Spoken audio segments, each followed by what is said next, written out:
விஜய் பெயரில் ஏராளமாக பிட்டிங் நடக்கிறது, சூதாட்டம் நடைபெறுகிறது. இந்த சூதாட்ட கும்பல் பரப்புகிற வதந்தி தான் இது. தேர்தலுக்கு முன்பு திமுகவை முன்வைத்து சூதாட்டத்தை நடத்தினார்கள். அகில உலக அளவில் இது நடைபெறுகிறது.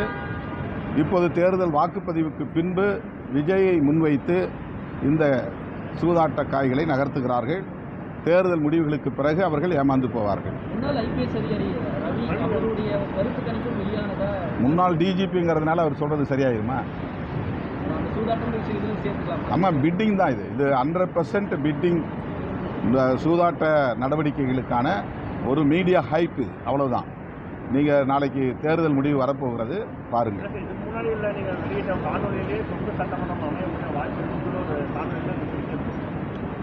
அதனால் என்ன, என்னுடைய யூகம்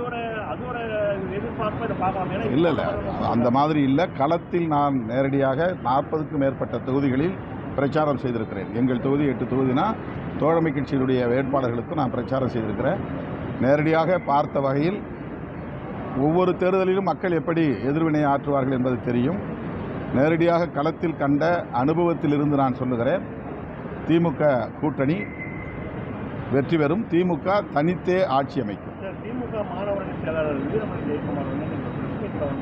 தற்கொலைகள் அதிகமாயிட்டாங்க அப்படின்னு சொல்றாங்க. அப்படியானா இப்போ தற்கொலைகள் அதிகமாயிட்டாங்கன்னா திமுகவிற்கு ஓட்டு போட்டவர்கள், திமுக கூட்டணிக்கு ஓட்டு போட்டவர்கள் அறிவாளியாகவும், விஜய்க்கு போட்டவர்கள் தற்கொலையாகவும் கட்டமைக்கிறது நீங்கள் எப்படி பார்க்குறீங்க?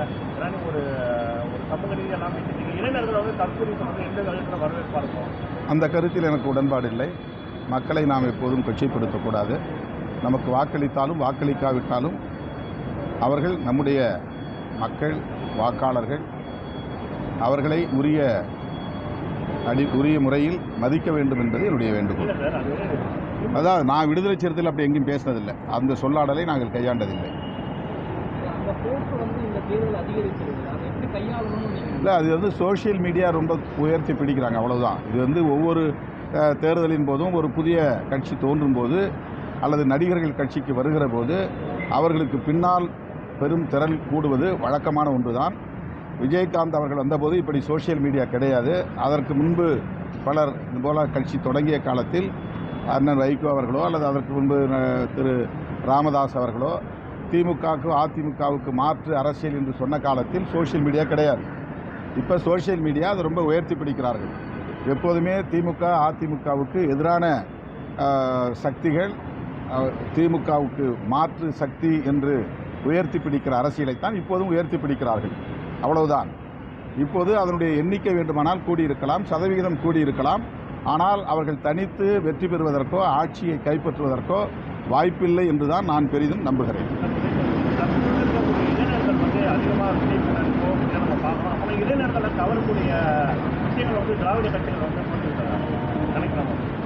இளைஞர்கள் நிறைய விஜய்க்கு எதிராகவும் வாக்களித்திருக்கிறார்கள். அதை யாரும் பெரிதாக பேசுவதில்லை. எவ்வளோ இளைஞர்கள், இளம் தலைமுறையினர், குறிப்பாக நீங்கள் சொல்கிற மாதிரி இந்த 20ஆம் நூற்றாண்டு தலைமுறையினர் 100% அப்படியே ஹீரோவுக்கு பின்னால் போயிட்டாங்களாம் சொல்ல முடியாது. அவருக்கு எதிராக பேசக்கூடியவர்களும் ஏராளமானவர்கள் சமூக ஊடகங்களில் இருக்கிறார்கள். அந்த அரசியல் வேண்டாம் என்று இளைய தலைமுறையினருக்கு அறிவுறுத்தக்கூடிய இளைய தலைமுறையினரே ஏராளமானவர்கள் இருக்கிறார்கள். அரசியல்படுத்தப்பட்ட இளைய தலைமுறையினர் இருக்கிறார்கள். அவர்களெல்லாம் நாம் பெரிதாக எடுத்துக்கொள்ளாமல் ஒட்டுமொத்தமாக 100 விழுக்காடும் இளம் தலைமுறையினர், புதிய வாக்காளர்கள் ஒரு ஹீரோவுக்கு பின்னால் போய்விட்டார்கள் என்பதை போன்ற ஒரு தோற்றத்தை ஏற்படுத்துகிறார்கள், அவ்வளவுதான்.